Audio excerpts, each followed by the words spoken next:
திருவள்ளூர் ஆலை அமோனியா கசிவு விவகாரத்தில் முதல்வரிடம் இடைக்கால அறிக்கை சமர்ப்பிக்கப்பட்டிருக்கிறது.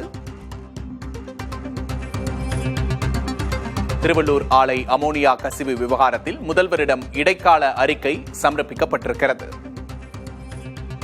விசாரணை அறிக்கையை முதல்வர் விஜயிடம் சமர்ப்பித்தது 3 பேர் கொண்ட குழு.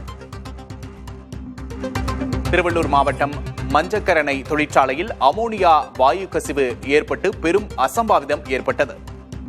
இந்த விபத்து தொடர்பாக இடைக்கால அறிக்கை முதல்வரிடம் வழங்கப்பட்டிருக்கிறது.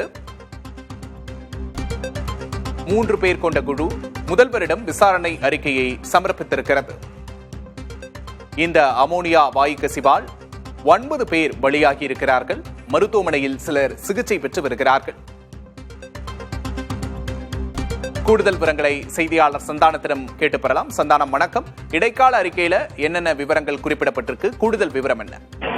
விக்னேஷ், அமோனியா வாயு கசிவு குறித்து விசாரணை மேற்கொள்ள அமைக்கப்பட்ட 3 பேர் கொண்ட குழுவினர் இடைக்கால அறிக்கையை முதலமைச்சரிடம் தற்போது சென்னை தலைமைச் செயலகத்தில் சந்தித்து சமர்ப்பிச்சிருக்காங்க. திருவள்ளூர் மாவட்டம் ஊத்தக்கோட்டை அருகே கன்னிகைப்பேர் பகுதியில் தனியார் தொழிற்சாலையில் அமோனியா வாயு கசிவால 75 பேருக்கு மூச்சு திணறல் ஏற்பட்டு 9 பேர் இது வரைக்கும் பலியாகி இருக்கிறாங்க. சிகிச்சையில தொடர்ந்து மற்றவர்கள் எடுத்து வரக்கூடிய நிலையில் இந்த விவகாரம் தொடர்பாக விசாரிக்க 3 பேர் கொண்ட குழுவை முதலமைச்சர் அமைத்திருந்தார். 24 மணி நேரத்தில் இடைக்கால அறிக்கையும் 3 நாட்களுக்குள்ள முழு அறிக்கையும் சமர்ப்பிக்க வேண்டும் என்று உத்தரவு பிறப்பித்திருந்த நிலையில தற்போது அந்த 3 பேர் கொண்ட குழு முதலமைச்சரிடம் இடைக்கால அறிக்கையை சமர்ப்பித்திருக்காங்க.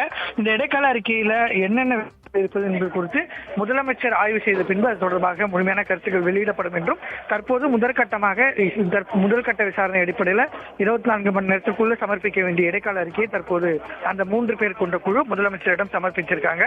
தொடர்ந்து அந்த பாதிக்கப்பட்ட மக்களுக்கு முழுமையான சிகிச்சை வழங்குவதற்கான ஏற்பாடு பணிகளை தீவிரப்படுத்த வேண்டும் என்று அரசு சார்பில் தெரிவிக்கப்பட்டக்கூடிய நிலையில் இந்த இடைக்கால அறிக்கை என்பது சமர்ப்பிக்கப்பட்டிருக்கிறது. கூடுதல் விவரங்களுக்கு நன்றி சந்தானம்.